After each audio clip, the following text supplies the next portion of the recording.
আসসালামু আলাইকুম রহমতুল্লাহি বারাকাতু। হৃদয় বিদক ঘটনা ঘটে যাওয়া বাংলাদেশের নেত্রকোনা যে বাচ্চাকে 11 বছর বাচ্চাকে বলাৎকার করে তার গর্ভাবস্থায় বাচ্চা হয়েছে, সেটার জন্য বাংলাদেশ আইন বা বাংলাদেশ সরকার প্রশাসন কোনো পদক্ষেপ নিচ্ছে না। ভিডিওটা দেখুন এবং বেশি বেশি করে লাইক শেয়ার কমেন্ট করে দিবেন যেন সবার কাছে পৌঁছে যায়, সংশ্লিষ্ট সরকারের কাছে যেন পৌঁছে, বিশেষ করে। সে আমাকে বলল, ম্যাডাম আমার পেটটা ভার ভার লাগে, কি জানি লড়ে। কোকো কেউ কি তোরে কি গায়ে হাত দিছি? মাত্র 11 বছর বয়সেই এক বুক পাহাড় সম যন্ত্রণা আর পেটে 6 মাসের সন্তান নিয়ে হাসপাতালে শুয়ে আছে ছোট্ট একটি মেয়ে, যে বয়সে তার হেসে খেলে বেড়ানোর কথা ছিল। দর্শক, এক চরম অমানবিক ও শিউরে ওঠার মতো ঘটনার সাক্ষী হয়েছে দেশ, যেখানে শিক্ষকের লালসার শিকার হয়ে 6 মাসের অন্তঃসত্ত্বা হয়ে পড়েছে 11 বছরের এক অবুঝ শিশু।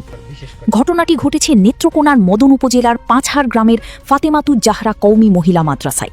ওই শিশুটির দিনমজুর মা বাবা সিলেটে কাজ করেন আর মেয়েটি থাকত নানির বাড়িতে, পড়তো স্থানীয় ওই মাদ্রাসায়। বেশ কিছুদিন ধরে মেয়েটির পেট ভারী লাগছিল এবং ভেতরে কিছু একটা নড়াচড়া করছে। ফোনে মায়ের কাছে এমন অদ্ভুত কথা জানায় শিশুটি। মেয়ের কথা শুনে সিলেট থেকে ছুটে আসেন মা। এরপর চিকিৎসকের কাছে নিয়ে আলট্রাসোনোগ্রাম করালে চিকিৎসকের চোখও কপালে ওঠে।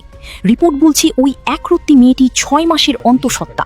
শিশুটি এমনিতেই রক্তশূন্যতায় ভুগছে, তার উপর এই বয়সে গর্ভধারণ তার জীবনের জন্য এক চরম ঝুঁকি তৈরি করেছে বলে জানিয়েছেন চিকিৎসকরা। ঘটনার পর জানা যায়, গত বছরের নভেম্বরে মাদ্রাসার শিক্ষক আমানুল্লাহ সাগর ভয়ভীতি দেখিয়ে ওই শিশুটির ওপর পাশবিক নির্যাতন চালায়। এই ঘটনায় গত 23 যে ঘটনা ঘটাইছে, যে আলেম এই ঘটনা ঘটাইছে, সে হচ্ছে একজন কমি ঘটনা। বাংলাদেশে যত অপকর্ম, যত কুকর্ম, যত সন্ত্রাসবাদ বলেন, জঙ্গিবাদ বলেন, এই কমি মাদ্রাসা থেকে হয়। কিছু আলেম ভালো, নাহলে বেশিরভাগ তাদের আলেম, তাদের শিক্ষা দীক্ষা কিন্তু এইটা। তারা ছোট থেকে দেখেন বাচ্চাদেরকে বলাৎকার করে, মেয়েদেরকে দর্শন করে, মা বোনদেরকে নিয়ে মসজিদে সহবাস করে এবং তারা বিভিন্ন রকমের অঙ্গভঙ্গি করে। এই কমি মাদ্রাসা বাংলাদেশে বেশি ফতুয়া দেয়। তাদের বড় একজন আলেম ছিল মামুনুল হক, সে 501 রুমে আরেকজনের স্ত্রীকে নিয়ে যে কোনো একটা চাহিদা করার সময় সে নারায়ণগঞ্জ হোটেলে ধরা গেছে আরেকজন, কিন্তু ইলেকশনের সময় কিন্তু ওই মহিলার নাম ছিল না। তাহলে বুঝুন তারা কত বড় বন্ড।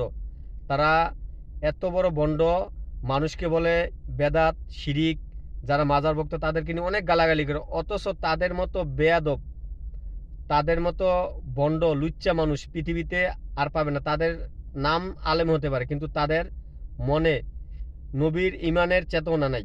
নবীর ইমানের চেতনা একমাত্র আহলে সুন্নাতুল জামাত, যারা আল্লাহর নবী এবং পীর মাশায়েখদেরকে বিশ্বাস করে। তারা দেখেন, তারা নবীকে বিশ্বাস করে, আল্লাহর মাশায়েখ পীরকে বিশ্বাস করে, তারা কখনো কুকর্ম করে নাই। বাংলাদেশের ইতিহাসে এই কোনো নজিরবিহীন নেই। কিন্তু আলেম যারা কমি আলেম, কমি মাদ্রাসার, তারা বলাৎকার, শিশু বলাৎকার, মেয়েদেরকে দর্শন, অন্যের স্ত্রীকে বিয়ে করে মসজিদে সহবাস করে, অন্য মেয়েদের সাথে ফুর্তি করে, এই যত বন্ড হয়েছে এই কমি আলেমরা। বেশিরভাগ কমি আলেম, বেশিরভাগ, সবাই না কিন্তু, বেশিরভাগ কমি আলেম হয়েছে নামদারি। আর এতদিন শেখ হাসিনা ছিল বিদায় তাদের লুচ্চামি করতে পারবে না বিদায় তারা এই অবস্থা। আর এই কুলাঙ্গারকে কেন এখনো গ্রেপ্তার করা হয় না, কেন তাকে সাজার আওতা আনা হয় নাই, সেটা আমি বুঝতেছি না। এর জন্য বাংলাদেশ সংশ্লিষ্ট সরকারের প্রতি অনুরোধ, এই কুলাঙ্গারকে গ্রেপ্তার করা হোক, এই কুলাঙ্গারকে শাস্তি দেওয়া হোক জনসম্মুখে। কেন সে